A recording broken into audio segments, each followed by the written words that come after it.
ሰላም ጤና ይስጥልኝ እንደምን አላችሁ እንደምን ከርማችኋል ስሜ አለም ረታ ይባላል የቀድሞ የኢትዮጵያ ስፖርትና ባህል ፌዴሬሽን ዋና መስራች ሆኜ ላለፉት 11 አመታት 12 አመታት ድርጅቱን ሳገለግል ነበር ከቅርብ ጊዜ ወዲህ ግን በአንዳንድ አለመግባባቶች በተፈጠረው ምክንያት አሁን የተመሰረተውን የኢትዮጵያ ስፖርት ዲያስፖራ ኮሚኒቲ ኢን ዩኬ የዛ ዋና ስራ አስፈጻሚ ሲኢኦ ሆኜ ተመርጬ በማገልገል ላይ እገኛለሁ።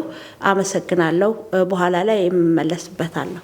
ሰላም ጤና ይስጥልኝ እንደምን አላችሁ? ስሜ ንጉስ ተመስገን ይባላል።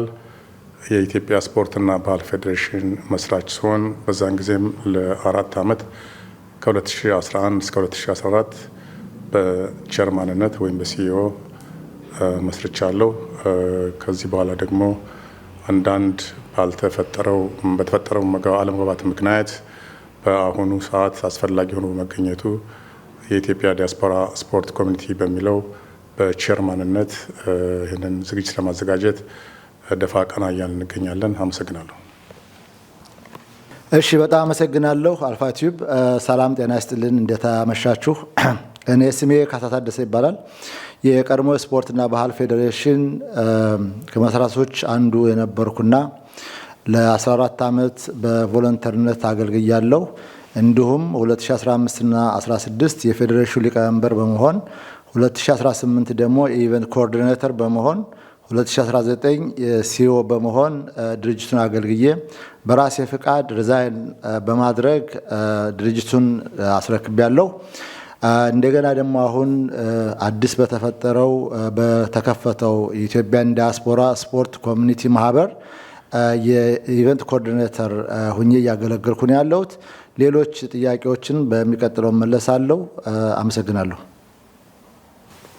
አመሰግናለሁ። አሁንም ወደ ጥያቄ ልመለስና የኢትዮጵያ ስፖርትና ባህል ፌዴሬሽን ታሪክ ምን ይመስላል የሚለውን በአጭሩ ለመግለጽ እሞክራለሁ። የኢትዮጵያ ስፖርትና ባህል ፌዴሬሽን በ2011 ዓ.ም ከሁለት ከተለያዩ ድርጅቶች የኢትዮጵያ ስፖርትና ባህል ኦርጋናይዜሽን እና የኢትዮጵያ ስፖርትና ባህል ፌዴሬሽን አንድ ላይ በጥሩ ምሳሌነት ተዋህዶ አንድ ላይ እንስራ ዓላማችን አንድ ነው በሚል ከጥሩ ወንድሞቻችን ጋር ላይ ተመካክረን የመሰረትነው ድርጅት ሲሆን ይህንንም በተለይም በኖርዝ አሜሪካና በአውሮፓ የሚካሄዱ የስፖርትና የባህል ዝግጅቶችን በማየት የዛንን አርአያ በመመራት በዩኬም ውስጥ ይህ ነገር ያስፈልጋል በሚል ካለምንም ተቀናቃኝነት አንድ ላይ በጋራ ሰርተን ቢያንስ ለ10 እና ለ11 አመት የመሰረትነው ድርጅት ነው። ከዛም በፊት በዩኬ ታሪክ ውስጥ በተለያዩ አጋጣሚ ስፖርትን የሚያካሄዱ ስፖርትን የሰሩ እና የጀመሩ ሰዎች እንደነበሩ የሚካድ አይደለም። እኛ ብቻ ነን ብሎ ማለቱ ትንሽ ታሪክን ማቃወስ ስለሚሆን እዚህ ላይ እንዲታረምልኝ እፈልጋለሁ።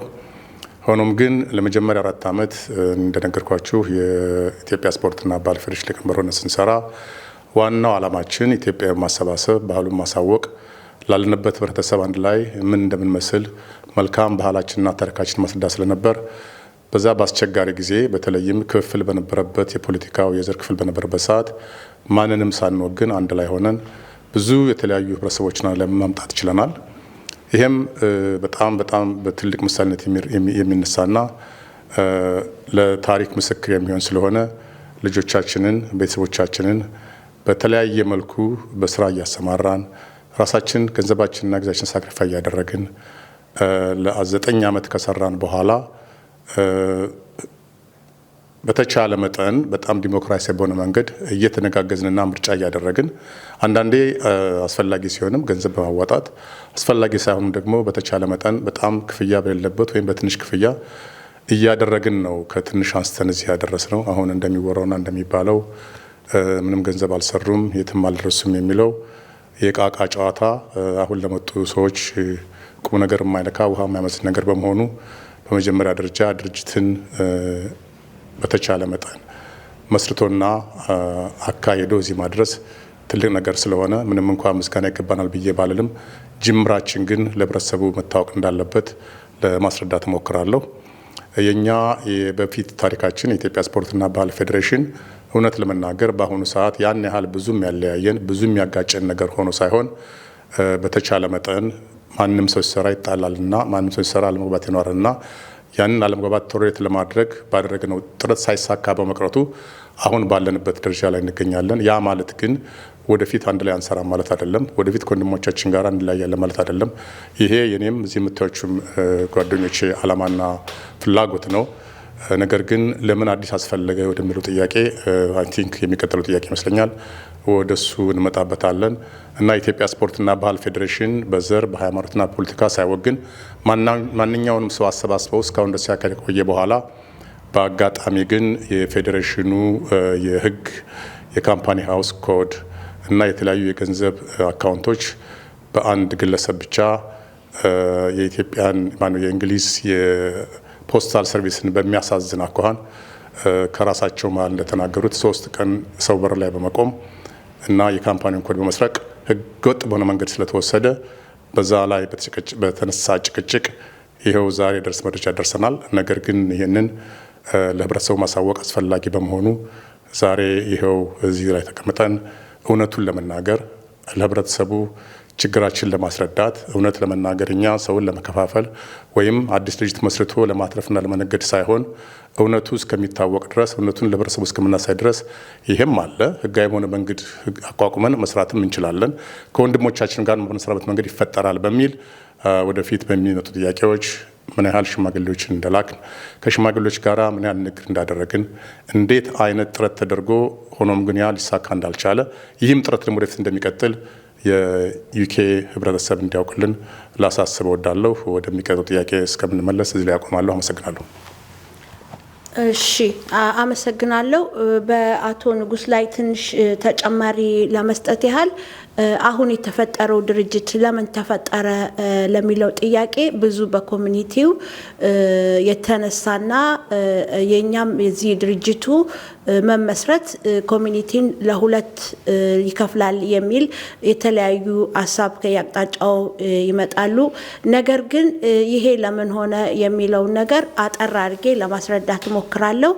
ይሄ የሆነው 2023 ከዝግጅቱ በኋላ በነበረው አለመግባባት የተፈጠረ ችግር በዛ ላይ ውይይት ላይ እንዳለንና የነበሩ የጎደሉ ነገሮች ኢንቨስቲጌት እየተደረጉ እያለ በዛ መካከል አሁን አቶ ንጉስ እንደገለጸው የድርጅቱን የአውተንቲኬሽን ኮድ በአባላችን በግለሰብ ቤት በመሄድ ከፖስታ ማን ላይ ተወስዶ የካምፓኒ ሃውስ ዳይሬክተሮች የነበሩትን የድርጅቱ አባሎች በሙሉ ከካምፓኒ ሃውስ በማስወጣትና የነበረውን የካምፓኒውን ንብረት በቁጥጥር ስር በመዋላቸው ያንን መልሱ ተብለው በሽማግሌ ተጠይቀው አንመልስም ስላሉ ሰገደን ወደ ፍርድ ቤት ለመሄድ ችለናል። የፍርድ ቤቱን ጉዳይ እንዴት ተጀመረ፣ እንዴት አለቀ ለሚለው አቶ ካሳ ቀስ ብሎ ወደ ኋላ ላይ ያስረዳቸዋል። ነገር ግን በዚህ መካከል እኛ ይሄንም ሆኖ ማህበረሰቡን ኮሚኒቲያችንን ለሁለት ላለመክፈል በመጀመሪያ በአገር ሽማግሌዎች ወደፊት አስፈላጊ ከሆነ ስም መጥቀስና ሰዎች በቦታው ቀርበው መናገር ይችላሉ። በአገር ሽማግሌዎች አስጠይቀን አስለምነን ማህበረሰቡ እንዳይበተንና ይሄ ድርጅት ለሁለት እንዳይከፈል አብረን መስራት አለብን ብለን አሸምግለን እሺ ብለው ለሽምግልና ከተቀረበ በኋላ ሽምግልናው 1 ሰዓት ሲቀረው አንፈልግም ከዝግጅታችን በኋላ ነው የምንሸማገለው ስላሉ ሽምግልናው እዛ ላይ ተቋረጠ። ሽምግልናው ከተቋረጠ በኋላ ቀጣዩ ከዝግጅቱ በኋላ ደግሞ የነሱ እርስ በርስ ግጭት ተፈጠረ። እንደሚባለው የነባር አባላቶች አውቀንና ፈቅደን ድርጅቱን ያስረከብናቸው የነበረ በኋላ ላይ በግጭቱ ምክንያት መጥታችሁ ተመልሳችሁ ካልሰራችሁ ጥለን እንሄዳለን በተባለበት መሰረት ተመልሰን ገብተን ድርጅቱ ላይ ስንሰራ ቆይተን ይሄ ችግር ተፈጥሯል። ነገር ግን አሁን ይሄ ለምን ተፈጠረ ለሚለው ወደፊት በሰፊው ፕሮግራም ይዘን በመረጃና በማስረጃ እንመለስበታለን። ለአሁኑ ግን ማህበረሰቡን የሚከፋፍል እኛ ምንም አላማ እንደሌለን ከአንድ አይሉ 2 ጊዜ በሽማግሌዎች አስጠይቀናል። ሽማግሌዎቹ ዊትነሶቻችን ናቸው። መረጃ አለን። አንፈልግም የተባለ የጽሁፍ ማስረጃ አለን። ያንን ይዘን ወደፊት እንመጣበታለን። ነገር ግን እኛ ራዕይ ነበረን፣ ቪዥን ነበረን። የጀመርነውን ራዕይ ለማስቀጠልና ኮሚኒቲያችንን አንድ ደረጃ እንደ ዩኬ ውስጥ አለ እንደ ማንኛውም ኤትኒክ ማይኖሪቲ የተሻለ ደረጃ እንዲደርስ በማሰባችን ይሄ የተጀመረ ፕሮግራም መቋረጥ የለበትም ብለን ስላሰብን ይሄንን ድርጅት በጉልበት የተያዘ ድርጅት ስለሆነ እኛ ደግሞ ይሄንን አዲስ ድርጅት መስርተን ስራችንን ጀምረናል። ይሄ ማለት ወደፊት እኛ ስምምነት ላይ አንደርስም ማለት አይደለም። ከአንድ ጊዜ ሁለት ጊዜ በሽማግሌ አስጠይቀን አልተቀበሉንም። ነገር ግን አሁንም ይሄ ማህበረሰብ እንዳይከፋፈል አንድ ላይ ወደፊት ቀጣይነት እንዲኖረው አሁንም ማንኛውም የህብረተሰቡ ክፍል ራሱ ሽማግሌዎችን አዋቅሮ ሊያስማማንና ድርጅቱን ይዞ የሚሄድ ስራ አስኪያጅ ኮሚቴ አስመርጦ መሄድ እንደሚችል እኛ ቃል እንገባለን። ስለ ህጉና ስለ ፍርድ ቤቱ አቶ ካሳ ገለጻ ያደርጋል። በእኔ በኩል አስፈላጊ ከሆነ በኋላ መለሳለሁ። አመሰግናለሁ። አቶ ካሳ። ታንኪዩ አለም፣ ጥሩ አድርገሽ አብራርተሽዋል። በጣም ደስ የሚል ነው። እንግዲህ ይሄ ፌዴሬሽን ጉዳይ በጣም ብዙ ያነጋገረ ብዙ ነገር ያመጣ ነው። ማህበረሰቡንም ያሳዘነ ነው። እኛም በጣም አዝነናል። ነገር ግን መልሰን እኛው በፈጠርነው ችግር ማህበረሰቡ ውዝንግብ ውስጥ አይገባም ብለን ዝም ባልን ተነስተው እንደገና የሌለ ውሸት ፈጽሞ ተቀባይነት የሌለው መረጃ የሌለው ለህዝቡ ሲነገር በጣም አዝነናል። እኛ ቅድም እንደተናገርነው በፌዴሬሽኑ ከ12 ዓመት በላይ ቮለንተር ስናደርግ ተከፍሎን እንዳልሆነ ጊዜያችንን ገንዘባችንን ሰውተን ለህብረተሰቡ በነፃ ስናገለግል ተናጋሪው ራሱ ያውቁታል። እንኳን ማህበረሰቡ እንኳን ሲገለገልበት የነበረው እውነቱን ራሳቸው ያውቃሉ። ግን ውሸትን ወደ ኋላቸው አድርገው ፈጽሞ ሐሰትን ነገር ለህዝቡ ለምን እንደሚነዙ ሶሻል ሚዲያ ተመቸም ብለው እንደዚህ እንደሚያደርጉ በጣም አዝነናል። በጣም የሚያሳዝነው ደግሞ እነዚህ ሰዎች በተለይ አቶ ተሾመ የራሱ ሚዲያ ብቻ ፈጥሮ ነው ውሸት እንዲያመቸው እንጂ ፊት ለፊት እንደዚህ በገለልተኛ ጋዜጠኛ መጥቶ ከኛ ጋር ቻሌንጅ የማድረግ አቅምም የለውም፣ እውቀትም የለውም፣ ሞራልም የለውም። ነገር ግን እየተነሳ በውሸት የኛን ስም በማጥልሸትና ለህብረተሰቡ የተሳሳተ መልእክት በማሳለፍ ህብረተሰቡን ባይበክል ጥሩ ነው። ህብረተሰቡን መጠየቅ አለበት። ወንድ ከሆንክ ለምን በገለልተኛ ጋዜጠኛ ፊት ለፊት ገርበህ አትነጋገርም? በመረጃ ለምን አታቀርም ብሎ ሊጠይቅ ይገባል እንጂ የተናገረውን በሙሉ ማዳመጥ ፈጽሞ ተቀባይነት አይደለም። ከኢትዮጵያኖችም ስነ ምግባር አይደለም። ይሄ በግብረ ገብ ያደግን ስርዓት ያለን ነው። ለዛው ነው በነፃ የምናገለግለው እንጂ ተገደንም አይደለም። የምንፈልገውም ነገር የለም። እና እኛ ደግሞ በስፖርትም በሁሉም ነገር አገር ወክለን የሮጥን ቴኒስ በኢትዮጵያን ወክላ የሮጠች ነች። ዓለም ትሰደብ ሰው ነች። እኔ እንኳን ኢትዮጵያን እንግሊዝን ወክዬ ሮጥኩ ነኝ። በተሾመ አፍ የምጠቀስ ሰውም አይደለሁም ቢሆንስ እውነት ለመነጋገር። ነገር ግን ዝም ብሎ ከየትም ቦታ የመጣ ሰው እንደፈለገ ሊናገር ይችላል። በጣም ይቅርታ ይሄን ቃላት በመጠቀማችን እና አሁን አንደኛ የአቶ ተሾመ ክስ 2019 ተጣልተው ተበጣብጠው ድርጅቱን አስረከቡን ይላል። ይሄ ነጭ ውሸት ነው። መረጃ አለን። ለ6 ወር 8 ዓመት አገልግለናል። አሁን ለወጣቱ ማስረከብ አለብን። ማህበረሰቡ በየዓመቱ ሴም ቁጥር ነው ያለው። እንዴት እናሳድገው? ይሄንን ለውጥ ለማምጣት ደግሞ አዲስ ኃይል ያስፈልጋል። እኛ በአባልነት እንቀጥላለን ብለን 6 ወር የፈጀ ውይይት አለ። 6 ወር የፈጀውን ውይይት ሚኒት ማቅረብ እንችላለን። ተሾመ አንድ ስብሰባ አድርጎ የተወያየንበት ሚኒት ለህዝብ ማቅረብ አይችልም እሱ አይደል እንዴ? እኛ ግን 6 ወር ተወያይተን ምን ኮንክሉዥን ላይ እንደደረስን ሚኒቱ የሚያሳይ ነው፣ ሪኮርድ የተደረገ ነው። 6 ወር ስንወያይ አንድ ቀን ወደ ውጭ አልወጣም የኛ ስም። ለምን? ዲሞክራሲ በሆነ መንገድ እየተነጋገርን እየፈታን መፍትሄ አምጥተን። እንግዲህ አንድ ድርጅት ላይ የሚሰራ አካል በነፃ ነው እንግዲህ ይሄንን ምንሰራው አይደለ? ተወያይተን መፍትሄ አምጥተን፣ መፍትሄው ወጣቶቹ መጥተው መስራት አለባቸው፣ የሚያስፈልጋቸውን ከኋላ ሆነን እንሰራለን ብለን በመወሰን ሰብስበን ነው ያመጣናቸው። ከዛም ደግሞ ብቻቸውን ችግር ሊፈጠር ይችላል ብለው እኔን ራሴን ግንባር ቀደም አድርገው እንዲሰራ ቤቱ ወስኖ እኔ እነሱን እንዲመራቸው ተመድቤ ሌሎች አባላቶችም ከኔ ጋር 1-3 ሰዎች ተከትለው እንዲሄዱ አድርጎ ነው ያስተላለፈው እንጂ ተጣልተን አቶ ተሾመ እንደሚያወራው ተጣልተን ተበጣብጠን አይደለም፣ ክስ ተመስርቶም አይደለም። ነገር ግን ፌዴሬሽኑ አደጋ የፈጠረው አቶ ተሾመ ምንም አይነት ዝግጅት ሳያዘጋጅ ገና የመጀመሪያው 2022 ለማዘጋጀት በተዘጋጁበት ጊዜ ራሱ በፈጠረው ውከት ነው አይደል እንዴ? ምክንያቱም 2019 እኔ ለምኜ አንተ የተሻልከነ ስራ ትሰራለህ እኮ ስራ ይሰራ ነበር በወቅቱ እኔ ስርስር እየሄደ ሁሉን ነገር አሳይቼዋለሁኝ። ልምድም የለው የስፖርት ማኔጅመንት እኮ ቢሆንስ እኛ እየረዳ ነው ሁሉን ነገር ግን አንተ ትሆናለህ ስለሆንኩ ኧረ እኔ ብቁ አይደለሁም ብሎ የተናገረበት የፈረመበት ለ1 ዓመት የፈረመበት ወረቀት አለኝ እኔ ማቀርበው። ይሄን ሁሉ ረስቶ ተጣልተው ነው ማለት ምን ማለት ነው ጥያቄው። በጣም የገረመን ያሳዘነ። ኦኬ ስለዚህ 2020 እና 2021 ኮቪድ ነበረ እንደምታወቀው፣ ዝግጅቱ አልተዘጋጀም፣ ተቋረጠ። እድልም የለውም ማለት ነው። በዛ አኳያ ማኔጅመንት አይደለም እሱ ሲመጣ ኮቪድ መጣ። እሱ ብቻ ነው ማለት አልችልም። ግን ዝግጅቱ ሳይዘጋጅ ቀረ። 2022 ሲከፈት ሁሉ ነገር ለማዘጋጀት ቢነሳ አብሮ ከስራ ባልደረቦቹ ጋራ ጥል ፈጠረ፣ ጭቅጭቅ ፈጠረ። በዚህን ጊዜ ከዛም አልፎ ማገድ ይችል ነበረ። ከስራ አስፈጻሚነት አግዶ ስራው እንዲቀጥል ማድረግ ይችል ነበረ። ግን ምንድነው ያደረገው አቶ ተሾመ?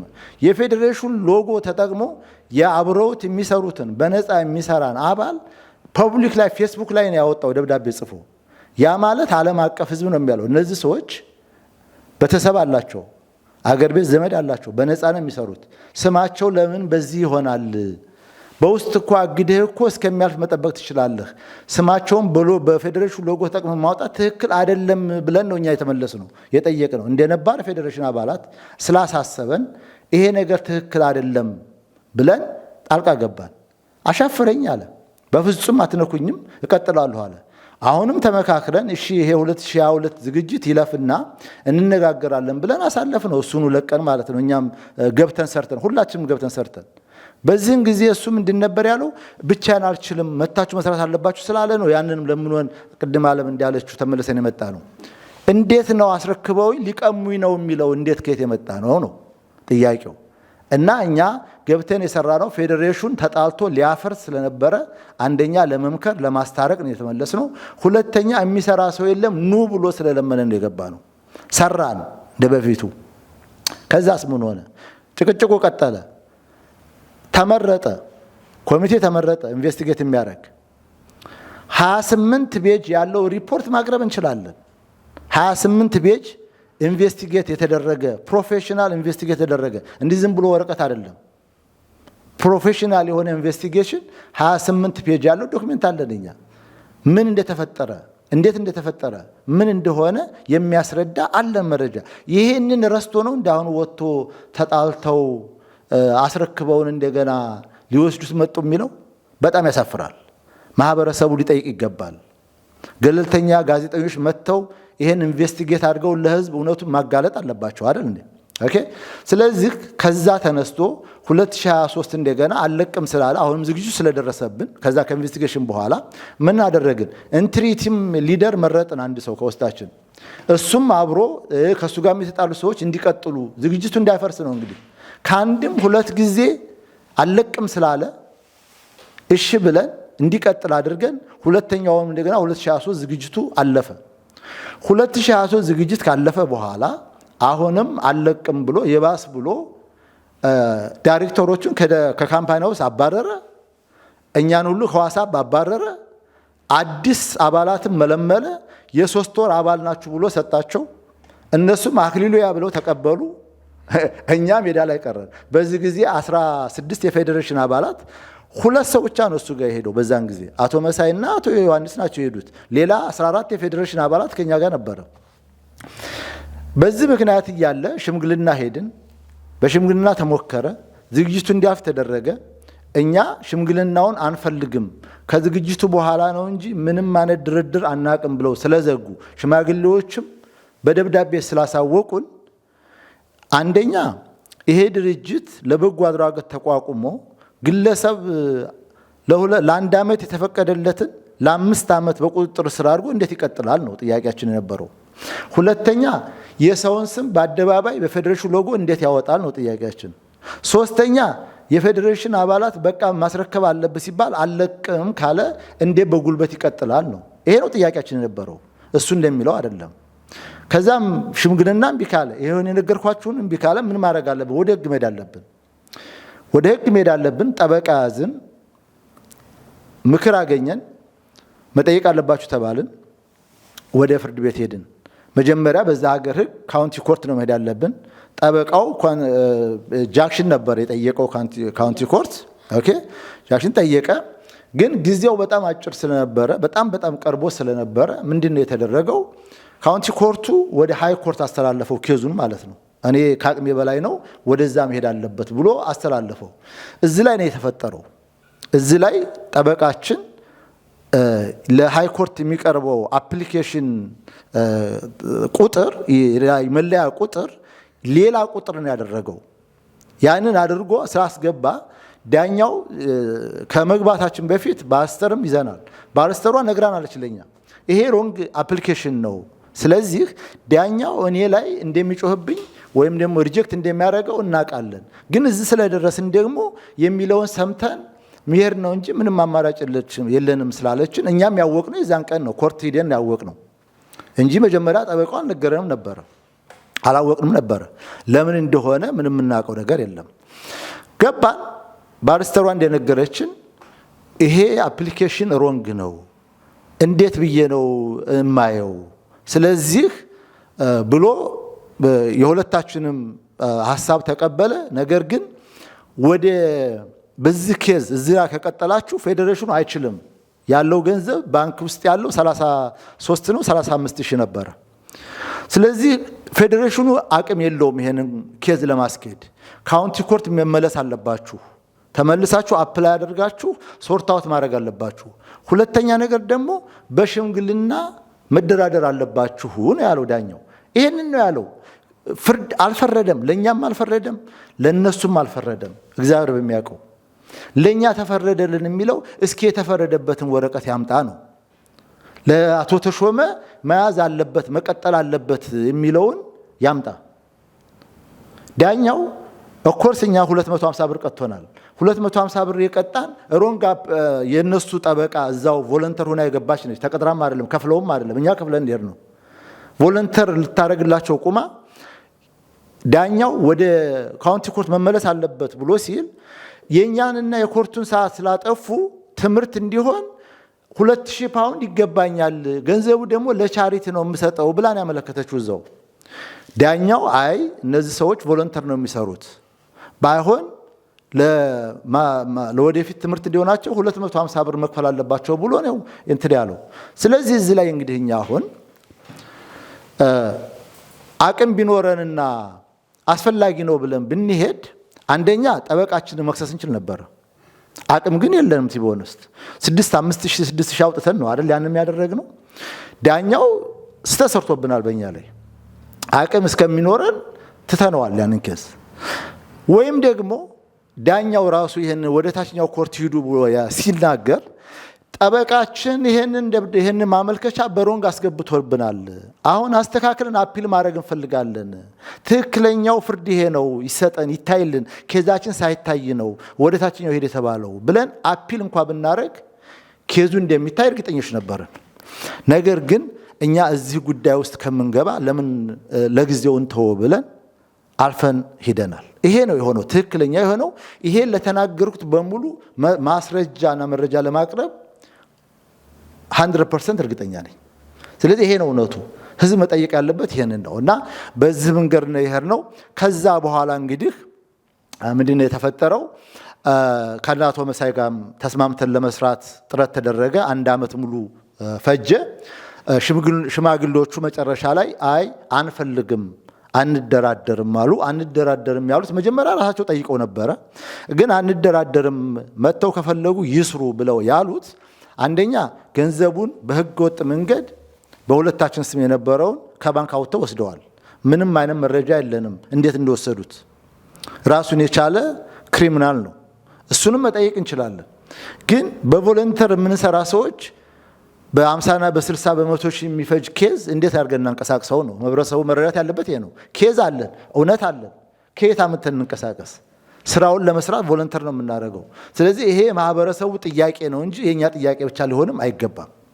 ስለዚህ እንደዛ ሲሆን አይ እንደዚህ ከሆነ ኢትዮጵያን ዲያስፖራ ስፖርት ኮሚኒቲ ማህበረሰብ ብለን የመሰረት ነው በህግም በሽምግልናም አንፈልግም፣ መታችሁ ስሩ ነው ያሉት። እኛ ስልጣን አንፈልግም፣ መስራትም ሰርችቶ ሰተናል። እናንተ ግን በህገ ወጥ መንገድ ፌዴሬሽን ስታስከዱ መጀመሪያ ከአቶ ተሾመ ጋር ሆናችሁ ወሰዳችሁ፣ ተጣላችሁ፣ ህብረተሰቡን አሳዘናችሁ። 100 ሺህ ብር ወስዷል፣ 20 ሺህ ብር ወስዷል ብላችሁ ተጣላችሁ። ስለዚህ ነገ ጧት እንደዛ ነገር እንደምትፈጥሩ እንደማትፈጥሩ በመርግጠኞች ነን። ኮሚኒቲው ነው የጠየቀ እንድናዘጋጅ፣ ኮሚኒቲው ነው የጠየቀ ዲማንድ ያደረገ ኮሚኒቲው ነው። የተለያዩ መረጃዎች አሉ፣ በኢሜል የተላከልን፣ በቴክስት የተላከልን። ከዛ አኳያ ማህበረሰባችን ድሮ እንደምናደርገው መስራት ስላለብን ኢትዮጵያን ዲያስፖራ ስፖርት ኮሚኒቲ ኢን ዩኬ ብለን መስርተናል። እኛ እነሱ ለምን ያዘጋጃሉ ብለን አንስተን አናቅም፣ መግለጫ አውጥተን አናቅም። ለማህበረሰቡ የሚጠቅመውን ነገር እኛም እንሰራለን፣ እነሱም ከሰሩ ይቀጥላሉ። ምንድነው ችግሩ? ማህበረሰቡ በየሳምንቱ ቢዘጋጅለት ምንድነው ችግሩ? ስፖርት ነው አይደለ? ጌት ቱጌዘር ነው አይደለ? ለልጆች ነው አይደለ? በስራ እንመዘን። ስለዚህ ይሄ ነው መሆን ያለበት። ለዚህ ነው ያቋቋም ነው። ሌላ ጥያቄ ካለ መለሳለሁኝ። ስላስረዘምኩት በጣም ይቅርታ። ምክንያቱም ግልጽ መሆን ስላለበት ነው ለማህበረሰቡ እንጂ እንዳው እኛ ክርክር አንፈልግም። ስራ እንስራበት።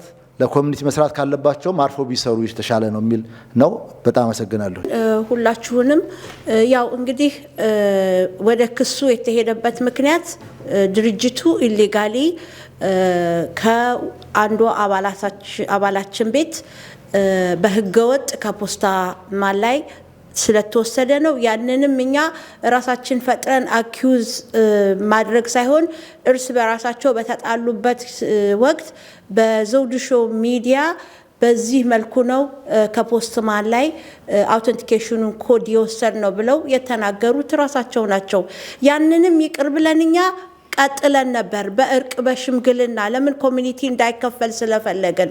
ነገር ግን አሻፈረን፣ አንስማማም፣ የራሳችሁን ቀጥሉ፣ የራሳችንን እንቀጥላለን ያሉበት ሽማግሌዎቹም ጋር መረጃለን፣ በእጃችን በጽሁፍ የተቀበልነው መረጃለን።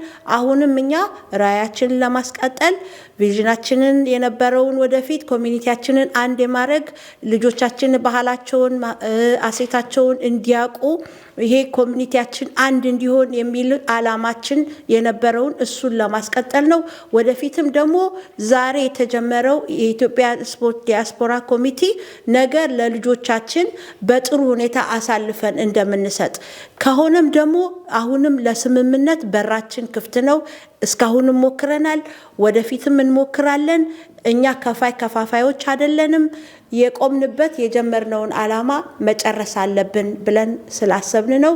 አሁን በጁን 13 እና 14 በሚደረገው ለሚቀጥለው ቅዳሜና እሁድ በዛ ፌስቲቫል ላይ መጥታችሁ እንድትሳተፉ ስል የመላው የዊኬንድ ማህበረሰብ እጠይቃለሁ። ለዘንድሮን ደግሞ ለየት የሚያደርገው ከ15 ዓመት በኋላ የመጀመሪያ የሴትዮ የተመደብኩት እኔ ነኝ። አለም ረታ በሙያዬም ያው አቶ ካሳ ገልጾታል። የኢትዮጵያ ብሔራዊ ቡድን የቴኒስ ሻምፒዮን ነበርኩኝ። የመጀመሪያ ዲግሪም ስፖርት ሳይንስ ነው ግራጁዌት አድርጌ ያንን ያለኝን እውቀት ለማህበረሰቤ ለማካፈል እስከ ዛሬ 15 ዓመት ሰርቻለሁኝ። አሁን ደግሞ ዛሬ የተመደብኩበትን ውጤታማ እንዲሆን ሴቶች እህቶቼ፣ ልጆቼ ሁላችሁም ይሄንን ፕሮግራም መታችሁ ተሳትፋችሁ እኔም ታሪኬን ለወደፊቱ ታሪካችንን ለመጪው ትውልድ በጥሩ ሁኔታ አስተላልፈን ዘላቂነት ያለው መፍትሄ እስከሚኖር ድረስ ይሄንን የተመሰረተ ድርጅት እንድትደግፉ ስል በትህትና እጠይቃለሁ። ተጨማሪ የምናገረው ነገር ይሄ ድርጅት ከፖለቲካ ነፃ የሆነ ከሃይማኖት ነፃ የሆነ የተለያየ ኢንፎርሜሽን እንሰማለን። የከሌ ደጋፊ ናችሁ፣ የከሌ ደጋፊ ናችሁ። እኔ በህይወቴ ፖለቲካ ውስጥ ኢንቮልቭ አድርጌ አላቅም።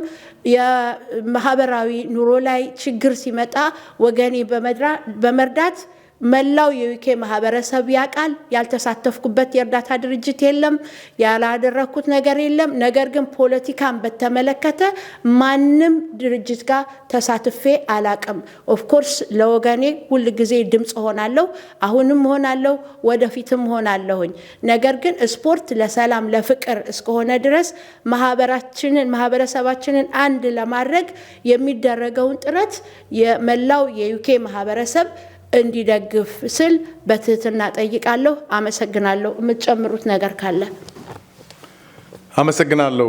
ካሳና አለም ጥሩ አድርጋችሁ ነው በትልቅ የዘርዘራችሁት። እንዲሁ ለማጠቃለል ያህል ግን በመጀመሪያ ደረጃ ቅድም እንደተናገርኩት የኢትዮጵያ ስፖርትና ባህል ፌዴሬሽን በመመስረቱና በመስረታችን ህብረተሰቡ ሊያመሰግን ይገባል እንጂ አሁን በሚነገረው ንግግር አማካኝነት ወደ ተወቃሽነት የሚያስወግደን ነገር አለ የሚል እምነት የለኝም። በሁለተኛ ደረጃ ይህንን የምንናገረው ዛሬ ለአንድ ግለሰብ ወይም ለተለያዩ ግለሰቦች መልስ ለመስጠት ሳይሆን ህብረተሰቡ ያለንን አቋም እንዲረዳና እኛ አላማችን እዚህ ሀገር ያለው የዩኬ ዲያስፖራና ኮሚኒቲ አንድ ላይ የሚሰባሰብበትን መንገድ እና በጋራ የሚሰራበት ለመስራት ስለሆነ ይህን የመሰረት ነው። ሌሎች እንዲወድቁ፣ ሌሎች እንዲደክሙ፣ ሌሎች አቅም እንዳይኖራቸው ሳይሆን ሌላ አማራጭም አለ ህጋዊ በሆነ መንገድ በሚል ነው። ህጋዊ ነው። ካምፓኒ ውስጥ ያደረገው ድርጅት ነው።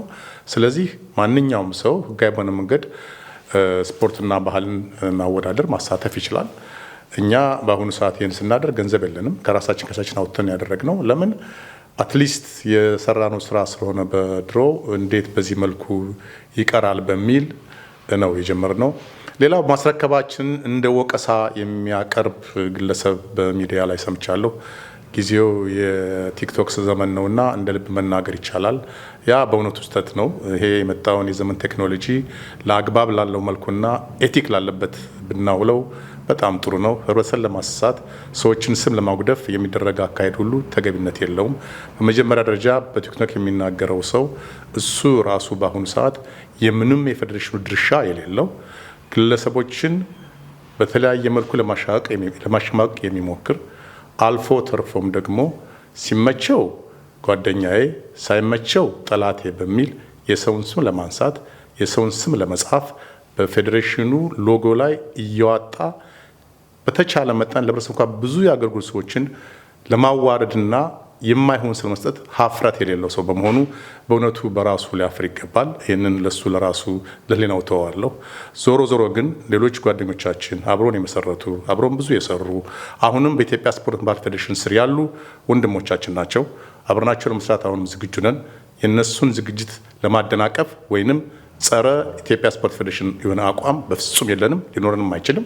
አለመግባባቱ ግን ሽማግሌዎቹም ከተውበት ተነስቶ የኛም ከተዘጋጀ በኋላ የነሱም ከተዘጋጀ በኋላ ሊሆን ይችላል። አንድ ላይ ተነጋግሮ እኔ በግሌ ይህን ነገር የማካሄድና የመቀጠል ፍላጎት ኑሮኝ ሳይሆን ግን ህጋዊ በሆነ መልኩ ታሪክ ሳይበላሽ አካሄዱ ተሰምሮ እንዲሄድ የሚደረግበት መልከት ህብረተሰቡ መጠየቅና ማስተባበል ይኖርበታል የሚል እምነት አለኝ። ሌላው 8000 ፓውንድ ብቻ ሰጡኝ የሚል በጣም ይህን የማይባል የማይሆን ወቀሳ ይታያል። 8000 ፓውንድ መስጠት ራሱ ጥሩ እንደሆነና ፖዚቲቭ እንደሆነ ማውራት ደግሞ ተገቢ ነው ብዬ አምናለሁ። በዛ ጊዜ አንዳንዴ በነፃ አንዳንዴ በአንዳንድና በሁለት ፓውንድ የሰበሰብነውን የህብረተሰብ አካልና ድርጅት 8000 ፓውንድ ለመስጠት ዛሬ መውቀስ ህሊና ቢስነት ስለሆነ ያን ህሊና ቢስነት አሁንም ለባለቤቱ ተዋዋለሁ። ከዛ በተጨማሪ ግን ልቦና እንግዛ። ህብረተሰብን ከመካፈል ይልቅ ህብረተሰብን አንድ ለማድረግ እንሞክር። በህግ ሄዳለሁ የሚል አካሄድ ላይ ያለው ከአሁን በፊት በተለያዩ የኢትዮጵያ ድርጅቶች እንደምናየው በህግ በመሄድ ብዙ ለህብረተሰብ የሚያገለግል ገንዘብ ከስሯል። እኛ በዛ መልኩ አንሄድም። ለህግ የምናወጣው ገንዘብም የለንም። ነገር ግን ህብረተሰቡ እስከፈለገ ድረስ 10 ሰው ይምጣ 100 200 ይምጣ 1000 ያን እናካሄዳለን። በሰላም ተጫወተን ከሰዎች ጋር እንላያለን። ከማንም ጋር ጠብ ከማንም ጋር ምንም አይነት ግራጅ የሌለን ሰዎች በመሆናችን ህብረተሰቡ እንድናውቅልን እያመሰገንኩ እግዚአብሔር የጁን 13 እና 14 በዓል በጋራ መተን ለማሳለፍ እንሞክር ላለሁ። አመሰግናለሁ። እሺ አመሰግናለሁ። አንድ የተረሳ ነገር በሶሻል ሚዲያ ስንሸራሸር የነበረ አዲስ የስራ አመራሩ ከመጣ በኋላ ብዙ ገንዘብ ተገኘ፣ ያንን ገንዘብ ለመውሰድ ነው የመጡት የሚለውን ክሊር ለማድረግ 2023 ፀሐዬ በመጣበት ጊዜ መስራት አልቻልንም፣ ትተን ልንሄድ ነው ተብሎ በዚሁ ግለሰብ እኔ እንደገና ተመልሼ መጥቼ ገብቼ ማርኬቲንግ ቲሙንና ፐብሊክ ሪሌሽን ቲሙን ሊድ ያደረኩት እኔ ነኝ በወቅቱ። ስለዚህ በዛ ሰዓት 25000 ፕሮፊት መጥቷል የተባለ ነው። አሁን የባንክ አካውንታችን ቼክ መደረግ ይችላል። ስቶል ሆልደሮች መጠየቅ ይችላሉ። እነዛን ስቶል ሆልደሮች አሰባስቤ ያን ያህል ገቢ እንዲመጣ ካደረጉት አንዷ እኔ ነኝ።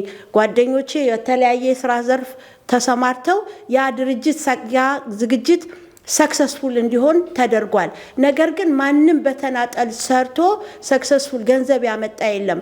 እኛ በድሮ ጊዜ ስንሰራ መግቢያ ዋጋው 1 ብርና 2 ብር ነበረ። ለምን ሲጀመር ማህበረሰቡን ማሰባሰብ ነበረ። በኋላ ግን ወደ ቢዝነስ ሲቀየር 25 ፓውንድ ዘፋኝ መምጣት ሲጀመር ኦፍ ኮርስ ከዛ በኋላ ትርፍ ሊመጣ ይችላል። ነገር ግን በነበረው ሰዓት እያንዳንዷ ዝግጅት ላይ እኛ የሌለንበት፣ እኛ ያልሰራንበት፣ እኛ ያላዋቀርነው ምንም አይነት ፕሮግራም አልተደረገም። ይሄ ማህበረሰቡ በግልጽ ሊያውቀው ይገባል። አሁንም ቢሆን ይሄ ማህበረሰብ ካሁን በፊት በኋላ የሚመጣ የሶሻል ሚዲያ ጋጋታ ምንም በዛ ኮንፊውዝ መሆን የለበትም። ሁላችንም እዚህ ያለ ነው በለነጻ ዲቤት ከዝግጅታችን በኋላ በገለልተኛ ጋዜጠኛ ራሳችንን አቅርበን ለማህበረሰቡ እውነቱን ለማስረዳት እኛ ተዘጋጅተን ነው ያለ ነው። እስካሁን አረዘምንባችሁ፣ በጣም እናመሰግናለን። ወደፊት በመረጃና በማስረጃ እንመለሳለን። እናመሰግናለን። ቅዳሜና እሁድ መጪው 13 እና 14 ጁን እንዳትቀሩ። አመሰግናለሁ።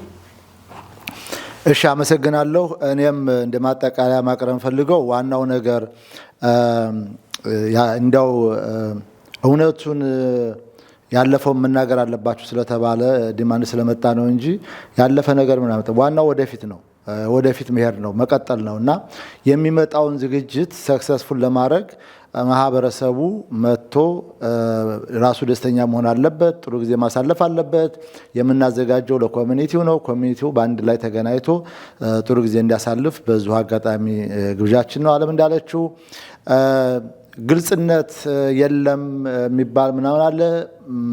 እኛ ዘንድሮ ሁሉን ነገር ሪኮርድድ በሆነ እንደገና ደግሞ ገለልተኛ የሆኑ ሰዎችንም አስቀምጠን ገንዘቡ ገቢና ወጪውን በገለልተኛ አሳይተን ሪኮርድ ተደርጎ በዛ ነው አሰራራችን። ቼክን ባላንስ አለው፣ በካምፓኒዎች የተመዘገበ ነው። ስለዚህ ቼክ ማድረግ ይቻላል እና ማህበረሰቡ ይህንን አውቆ መጥቶ ዝግጅቱን እንዲሳተፍ ጥሪ እናቀርባለን። እና ስላዳመጣችሁን በጣም እናመሰግናለን። በዛ አጋጣሚ አልፋ በጣም ከልብ እናመሰግናለን። ይሄ ጉዳዩ ለህብረተሰቡ ግልጽ መሆን አለበት ብለህ ይሄንን ነገር እያዘጋጀህ ሌት ከቀን እየሰራህ ማህበረሰቡን የምታገለግለው በማንኛውም ኢትዮጵያውያኖች ዝግጅት ላይ በነፃ የምታደርገው ተሳትፎ እጅግ የሚያስመሰግን ነው። እንዳንተ አይነት ሰዎችን ያብዛልን። በጣም እናመሰግናለን። እግዚአብሔር ይስጥልን።